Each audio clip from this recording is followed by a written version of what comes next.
Hi everyone. So in this video I am going to discuss a challenge कि अगर आप 30 दिन तक शुगर नहीं खाते हो, जो कि बाहर से शुगर होता है, मैं कोई भी ड्राई फ्रूट या फ्रूट नेचुरल शुगर्स के बारे में बात नहीं कर रही हूँ।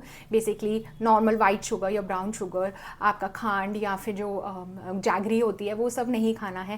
केक्स, बटर मिल्क जिसके अंदर शुगर हो, या फिर कुछ भी added on preservatives, cold drinks, वो वाली शुगर्स आपको अवॉइड करनी है। So let's take this challenge and see कि ऐसे में होगा क्या। 4 हफ्तों तक आपको क्या क्या डिफरेंसेस दिखेंगे बॉडी में। Hi, I am doctor Anisha and इस चैनल को सब्सक्राइब कर लीजिए अगर आपने अभी तक नहीं किया है तो। सबसे पहले जब आप शुगर छोड़ोगे तो फर्स्ट 1-2 डेज में आप बहुत ज़्यादा इरिटेबल हो जाओगे, आपको मूड स्विंग्स होंगे, आपको बहुत ज़्यादा लो फील होने लगेगा। ये ऐसा होता है बिकॉज आप जब भी शुगर खाते हो आपको एक हाई मिलता है अपने ब्रेन के अंदर डोपामीन रिलीज होने की वजह से। थोड़ी देर बाद वो वापस से नॉर्मल हो जाता है, आपको फिर स्पाइक के लिए शुगर क्रेविंग्स होती है, आप फिर कुछ शुगरी फूड खाते हो and then again dopamine goes up and ये साइकिल बढ़ती रहती है। इसकी वजह से हमारी बॉडी में इंसुलिन स्पाइक भी बहुत ज़्यादा होता रहता है। इंसुलिन स्पाइक की वजह से धीरे धीरे हमारे को इंसुलिन रेजिस्टेंस भी डेवलप हो जाती है।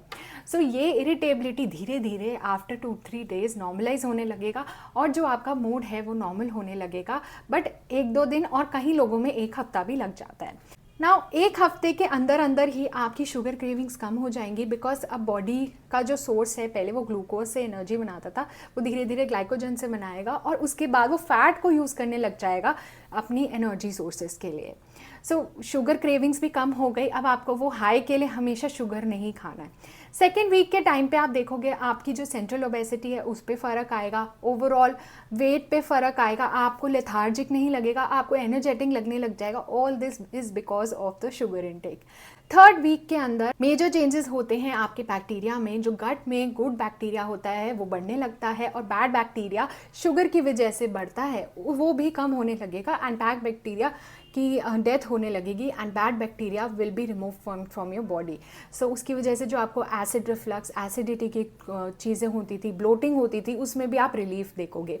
फोर्थ वीक में आते आते अब आपको कोई भी स्पाइक के लिए, कोई भी हैप्पीनेस के लिए कोई शुगर की रिक्वायरमेंट नहीं रहेगी। आपको अब नहीं चाहिए शुगर, आपको को क्रेविंग भी नहीं होगी। आपका जो बीपी है वो नॉर्मलाइज होने लग जाएगा, आपकी रिपोर्ट्स हैं, ट्राइग्लिसराइड्स, लिपिड लेवल, वो भी नॉर्मलाइज होने लग जाएगा। मेजर जो डिफ़िकल्टी हमें आती है वो फर्स्ट वीक के टाइम पे ही आती है ना। शुगर की वजह से जो आपकी सेंट्रल ओबेसिटी थी या फिर जो आपका फैटी लिवर था वो भी इम्प्रूव होने लग जाएगा with time. Now major issue 1 हफ्ते का ही है। अगर आप वो 1 हफ्ता कर लेते हो, दैट माइंड को कंट्रोल कर लेते हो, which is the most difficult part, जो मैं पेशेंट्स के साथ देखती हूँ या इवन जब मैंने भी ऐसा किया, so I had the most difficulty because of the mood swings. After 1 week आपको वो नॉर्मल लगने लग जाता है, आफ्टर 1 वीक आपके लिए चीज़ें बेटर होने लग जाती हैं। Now this is a vicious cycle. आप जितना शुगर खाते हो उतनी ज़्यादा क्रेविंग होती है, उतना ज़्यादा आप और शुगर खाते हो, देन शुगर खा रहे हो तो और ज़्यादा शुगर खा रहे हो, मतलब आप उसी सर्कल में घूमते रहते हो। जब आप उसको छोड़ोगे तब भी यही सेम चीज़ें थोड़ी फॉलो होंगी। आपको उसको छोड़ने के लिए अपने माइंड को स्ट्रॉन्ग करना पड़ेगा।